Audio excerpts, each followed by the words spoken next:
It is your Classic Metal Show right here on the ClassicMetalShow.com. That is a band called Sirius Black from their debut release as Daylight Breaks. And the name of that tune there is called My Mystic Mind. And I tell you what, there is nothing like European metal. And these guys have come out of the gate full force. And I want to welcome to the Classic Metal Show for the first time the lead vocalist of Sirius Black, Urban Breed. Welcome to the Classic Metal Show, Urban. Oh, thank you. Thank you so much. Well, Urban, since I've never had you on the show before, I got to ask you the question, where does your name come from? Well, it's my given name, so there's no fancy story about it. Really? Yes. Your parents actually named you Urban? Yes, they did. Well, it's while it's not a super common name in Sweden, it's also not like unheard of, so it's not that strange. Right. The strangeness starts to, once you combine it with my last name, which is Breed. That's the only reason it ends up being unique. So I'm the only urban breed probably in the world that's got that as his given name. So that's it's fortunate for me because I can just give my name and people will know who it is. Right, absolutely. They won't have to ask you which one. That is true. Well, Urban, you're no stranger to the world of hard melodic rock metal.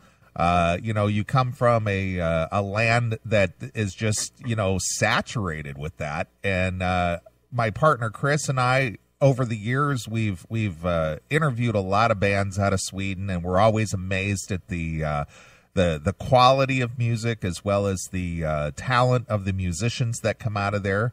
And you're no exception to the rule. I believe we were speaking with Fredrik Nordstrom, and he explained to us that Sweden almost has like a training program where they pay for schooling or pay for your development as a musician. Is that true? And if so, did you take advantage of that? It's sort of true. What it is that you have a subsidized program for it. So if you can actually borrow instruments, not necessarily everywhere, but and not any instrument. So you can't just go let me borrow a Hammond and bring it back home with me. But if you want to start on an acoustic guitar, for instance, then they will have some lower quality guitars that you can borrow and you can bring it home and you can. Basically, I think, I'm not sure about this, but when I grew up, we had like 3 days a week that we got a 1 hour class that we could just take. And this is in smaller groups. So you got, the attention that you needed too. So that's how it goes. And it's, you didn't have to pay for it. It was like part of your school day. You got to actually take that hour off of class and just go play an instrument. Right. Well, and so it's called Musikskolan, which is the music school, and it's outside of the regular class system, and that's just how it goes. And it works out just fine. And then after, once you're out of school, there are other programs out there that'll make sure you at a very low fee, basically just a membership fee or maybe $10, and you're good to go for all their classes and all the courses that they have, and you will actually get a little bit of money. For if you're in a band, for instance, you can sign up to these programs and you will get money for the times you put in to study things. Right. Well, since you seem to know so much about it, I'm assuming that you took advantage of that situation and participated. And at what point in your life did you discover that you were going to be a vocalist? Well, I was about 13 or 14, and I spoke up too late. I wanted to play the bass, but somebody else called out, "Hey, I'll be the bass player." So I ended up being the singer. That's how it went about. Right. That's how it happened, really.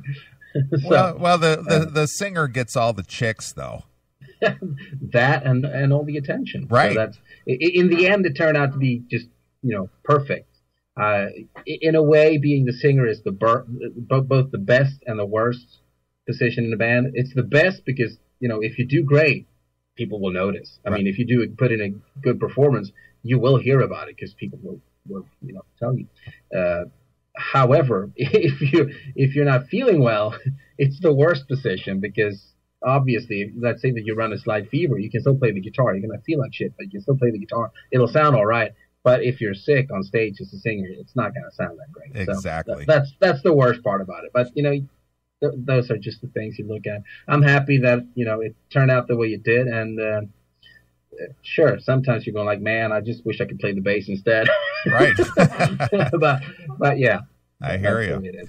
Well, you kind of started off early in your career with Tad Morose, and you were with them quite a few years, and recorded 10 years, in fact. Yeah, recorded several records with them, and you decided to leave the band back in 2005, and you went on to what? You went on to form. It was Bloodbound. Bloodbound. I'm sorry. Yeah, Bloodbound. That's all important. It doesn't really matter much. But yeah, you got that right. And what it was, I actually started working with Bloodbound before I left Tad Morose. But I was basically being a hired gun for that, so I wasn't really a member. I got you. Of course, publicly I was a member because that's how it is in metal. You can't just have people paid off to come in and do stuff because you have to be a band. So officially everybody was a member. Right. But that's not really how it was. Right. Absolutely. Well, now you're working with a group of musicians, some very notable musicians in the Sirius Black, and all I know is what I've read from the bio that they basically had formed the group and then asked you to join. Now, obviously, you cross paths with most of the members of this new group somewhere in your career, I'm sure, for them to think of you as to be considered as the vocalist. So, tell us how that came about, and what were your thoughts? What were your initial thoughts when somebody made the phone call to you? Well, it was Mario that made the call. Mario is like the main driving force with behind putting all this together. It was his idea to begin with, and he was trying to get a hold of me. He couldn't find me because, like everybody else, he's just going like, "Let's go on Facebook," and I'm not on Facebook, so you can't find me there. But he did find my daughter. She's on Facebook. so I basically, my daughter told me, "Hey, you need to get in touch with this guy. He won't stop bugging me." Right. Because Mario couldn't find me anywhere else. So. And I said, "Oh, Mario, yeah, all right, yeah, I'll get in touch with him." And so I did, and he told me about his plans and what we had going. And I said, I was busy working with Project Arcadia at the time. Not, was done with the album and all, but I was going, I don't know. Let's see. And he kept on talking and said that this is what I want to do. And he explained the concept that he actually wanted it to be a band where everybody had a say and we're working together. And so I said, you know what? Let's give it a shot. And we started working, and everything's been absolutely fantastic. Right, absolutely. Well, with everybody kind of spread out around the globe, and with modern technology as it is, have you guys actually convened all at one place in a studio, or have you, do you do all your work, by way of file sharing, or how does it work for Sirius Black as a band? I think this is for the first time in a very long time we've actually all worked together in a studio. That was in Munich, but that's not to say that we just went in there and recorded the album all together. We did go in there and recorded stuff, and then we took off each to our own little places and finished things all, because that's the easy. I don't want to expose anyone to the torture of having to listen to me experiment with trying to sing this line this way or that way, because I'm quite, how shall I put this, rigorous about my routine, and also I'll exhaust every possibility before I decide this is the way it's gonna go. So it's not much fun. You don't want to be the sound engineer, so that's why I am my own sound engineer. Yeah, absolutely. Well, listening to this new release, As Daylight Breaks, you can definitely hear some of the influences of some of the members' former bands in there, with Roland being part of Master Plan. You can definitely hear sort of a Master Plan influence in some of the music. Listening to your vocal styles, I mean, I hear so many different influences, and let me know if any of these guys are an influence on you. Johnny Gioeli. Well, that's actually interesting. I don't think I've ever tried to model myself on Johnny, and he was actually quite a late discovery for me. It was Daniel Olsson from early Tad Morose days and Trailer Murder later on, that played that Hardline album to me, and I absolutely loved that one.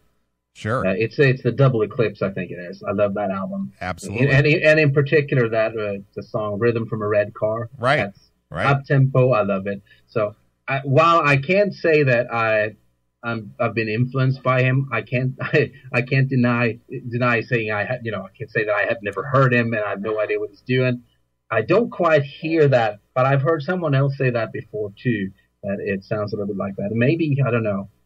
How about, if so, that's a compliment too, because he sounds great. Oh yeah, absolutely. The work he does with Axel Rudy Pell is, it's amazing the amount of material that they produce every other year. They got another new CD out, and it's always stellar.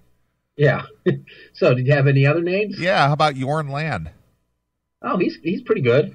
Again, it's like late discovery sort of thing, and I haven't really tried. Again, it's like, at this point, I'm just singing the way I want to sing. But yeah, so basically, if you're coming up with names from the last 10, 15 years, it's not gonna be something that's been an influence on me that I've been looking out for and going like, yeah, I want to try that style. Right. But that's not to say that I haven't heard a line here or there that well, like, maybe I can try this technique. Sure, that's possible. Absolutely. Right. Well, recently, a good friend of mine, Ronnie Monroe, left the band Metal Church. Are you interested in an opening slot? No, I'm way too busy with this, and I really can't jump ship now because we have so many plans and so much going for us that and we're having such a great time that it would be stupid of me to do something else as well. Yeah, I agree, but you would be a good fit, though. Probably. I hear that I should probably be. I've heard people tell me that I should, be able to do the Mike Howe stuff just fine. Yeah, I think I can hear you singing "The Gods of Wrath" or something like that. I remember when they put out their first two albums. I was a big fan, man. Sure, that was kind of cool stuff. And that's not to say that I didn't like what Mike Howe put out later when he joined either. So that's right. I still think that. First, the opening track of was it "Blessing in Disguise"? Right. Fake Heater. Yep. Fake Heater. Yep. Man, love that song. That's a fantastic song. Yeah, you and me both. Well, tell the fans a little bit about Sirius Black. I mean, what about? We'll talk a little bit about this. What do you want to point out where as far as the band is concerned, and maybe the recording that you want the fans to know, or maybe keep an ear out for? Well, I would say, first of all, check out the album because it's got a good mix of all the members. Like you said, that's really what it is. We put in the core parts of songs, so we had everybody put their influence to it. I mean, set their own little personality and put that in there, and that's really what the album is about, I think. And on top of that, make sure you check us out in the future as well, because I'm working on ideas for the next album already, and I'm pretty sure that the others are as well, and we're gonna get a good one out there because this is our first experience together, and that meant butting heads and having explosive arguments and figuring things out, and this mix is going to be very interesting. On top of that, all the live shows that are coming up, we'll be building. Not so much for this one, but we're already building stage props, so it'll be fun to watch us for the future, right. In the future. Well, let me ask you something. Being that Sirius Black is jumping into the hard melodic touring cycle, I guess. You living here in the States, you understand that there isn't much support for the type of bands like Sirius Black, unfortunately. And a majority of I would think your biggest fan base is probably in the European market.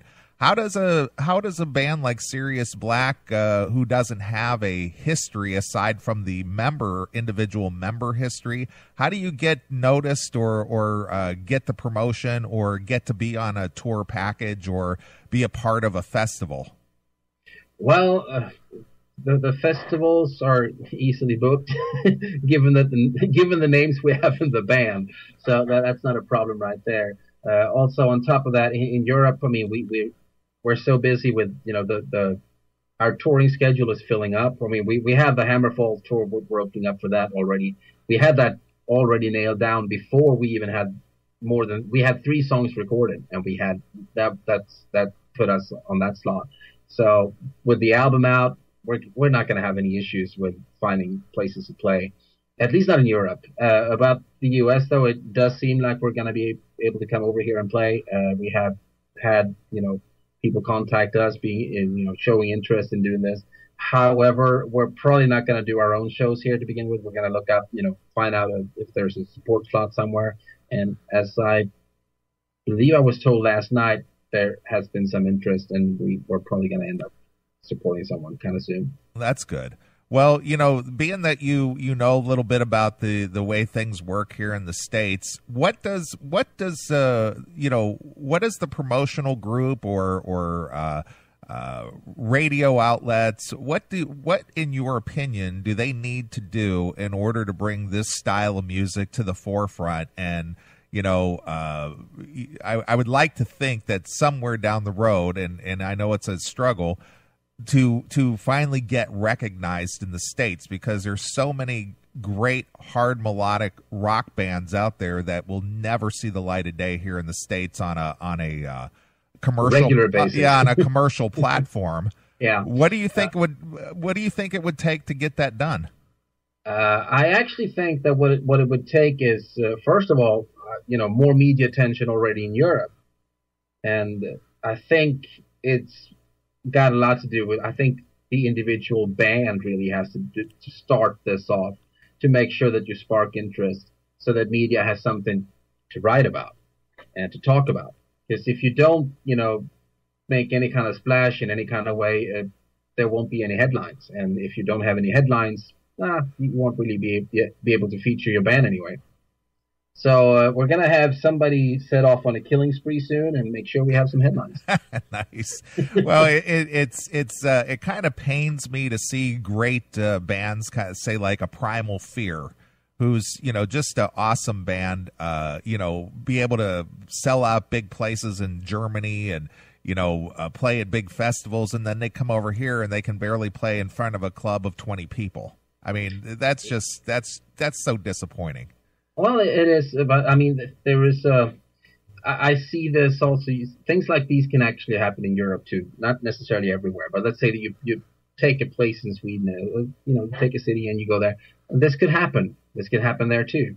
And I think it's basically because people have gotten complacent and just lazy, and they go like, I'll check them out next time.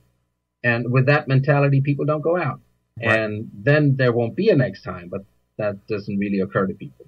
Right. So yeah.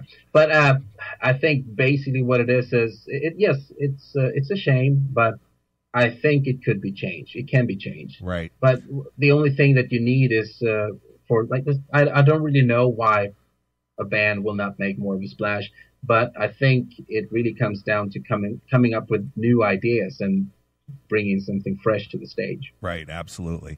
Well, obviously Sirius Black has this new release as Daylight Breaks, and you mentioned that you're already working on material for a new CD. And my question to you, Urban, is it profitable to make full-length CDs anymore with, digital downloads and technology as it is?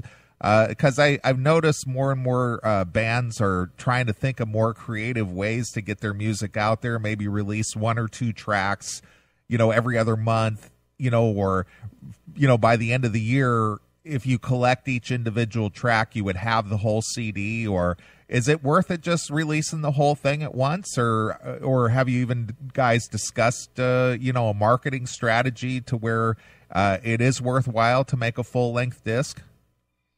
Actually, I do see the point in, just going the single way and just, make one song, release it as a single, because, the public attention is very short-lived. So, and as soon as you don't have anything out every 5 minutes, people are going to forget about you. However, we're talking metal here, metal hard rock, and this is probably the one area where if you don't have an album, you don't really count. So if you just, release singles, you're gonna be seen as like, yeah, they're kind of light, they don't really have a body of work, and so I think it's important, therefore, to release an album. And as far as how much of an impact making an album has, I'm not really sure, but I think it's important anyway. Right. And to me, it's important. And if nothing else, if you want to tour, you want to make sure that people know what songs you've got. And sure. And if you look at it like this, yeah, okay, so the tendency is to go, let's just put out a single or two.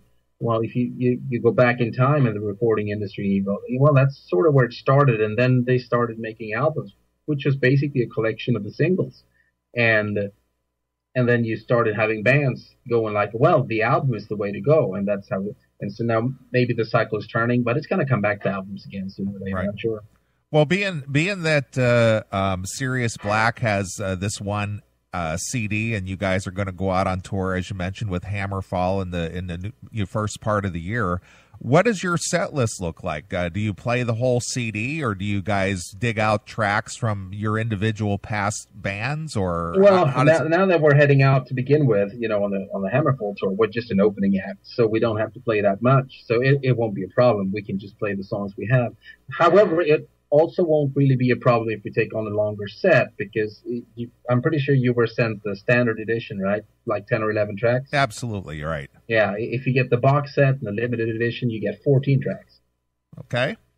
So we have that, and in a pinch, we have plenty of back catalog from everybody else in the band to pick from. So it's not going to be a problem. Excellent. The focus is going to be on the album, absolutely. And on this Hammerfall tour, I'm pretty sure we're not going to play anything outside of this album. Unless, of course, we get some crazy ideas on the way. And we're like, man, we got to play I'm So Excited. Nice. Well, I like your positive attitude and your enthusiasm about this, because from an outsider looking in, it seems to me like it would be quite a task to launch a new band. And I understand the veteran musicianship involved with this, but I just know that it's a tough go for a musician these days, especially when you're not, Justin Bieber or Lady Gaga or something, So, I admire your enthusiasm to get out there and just give it hell. Well, thank you. or something. I don't know. This is the thing about music and all things like this. It's very expensive, not just in terms of equipment. It's emotionally draining. It's costly to do this from any kind of point of view. But it's also highly rewarding, when you get feedback from what you've done. And so there is that. And this is where the enthusiasm stems from. Obviously, there are days when I go like, man, I should just quit. And I've said this before in interviews, actually in particular about, this last week even, that if it wasn't for the feedback from the fans, I would have quit singing. I wouldn't be singing today. So I have a lot, I have them to thank for a lot. Excellent. Because it is rather rewarding to do this too. Recording this album, I go soul searching, and I'm going like, I need to make sure that I put stuff, what's inside of me, I need to bring that out. And I do that. It may not really be very obvious at all times, but there's a lot of me in these songs. And, there were times, like on the title track, for instance, I had to do a number of takes because I was actually crying, and that's a little tough. And so you connect with things like that, and you're like, man, this is hard. But then afterwards, you go like, I'm better off for it too, and right. It benefits me as well as everybody else. And I do hope somebody else can, sort of identify with it and maybe be helped by it. Excellent. All right, the new band, Sirius Black, featuring Urban Breed on lead vocal, and the CD is due out January 20th. So you want to go pick that thing up and check out Sirius Black on tour. They're going to be touring with some Hammerfall, and I'm sure that you're going to have dates lined up through the year of 2015. So, good luck with all that, and, I'd like to hear you on a commercial outlet. Well, we're going to be everywhere. Don't worry. All right. Well, if you want to check out Sirius Black, you can go over to their website, sirius-black.com. SiriusBlack.com. And, keep up with those guys. And I want to thank you, Urban, for taking a few minutes to talk to us here on the Classic Metal Show. And, good luck in 2015. Thanks, and no problem. It was my pleasure. Well, before we let you go there, Urban, you mentioned you wanted to be a bass player, and I have a traditional Classic Metal Show question that we ask all of our guests. We've got over 300 answers to this question. Yeah. How has Lemmy from Motorhead influenced your career? That's a good question. Well, he's given me, a lot of songs that I enjoy listening to, and in fact, let me bring this one out. They recorded Another Perfect Day, my favorite Motorhead album, and it really opened my eyes to Brian Robertson. And so I wouldn't have paid attention to him without Motorhead. So thank you, Lemmy. Nice. Excellent. All right. Well, again, the name of the band, Sirius Black. New CD as Daylight Breaks. And Urban, as a tradition here on the Classic Metal Show, I'll let you pick a song to take us out of the interview from the new CD and maybe tell us a quick story about it. Well, then I would say I would suggest that you play Akhenaten, because that was originally supposed to be on my solo album that I've totally cannibalized, so it won't happen. I've taken songs from that to everywhere else, and including this. So that's one of those things. I would suggest you take time to listen to it. Well, tell me, what does that mean? What does Akhenaten mean? It's the name. I took some liberty in my pronunciation here just to make sure that it works with the song. It's an Egyptian pharaoh that decided to move the site to Akhenaten. He built a new city out in the desert. And I believe that the current location is called Alamarna. But that's it. That's the story. Excellent. All right, well, here it is. This is a brand new Sirius Black with Akhenaten, exclusively here on your Classic Metal Show.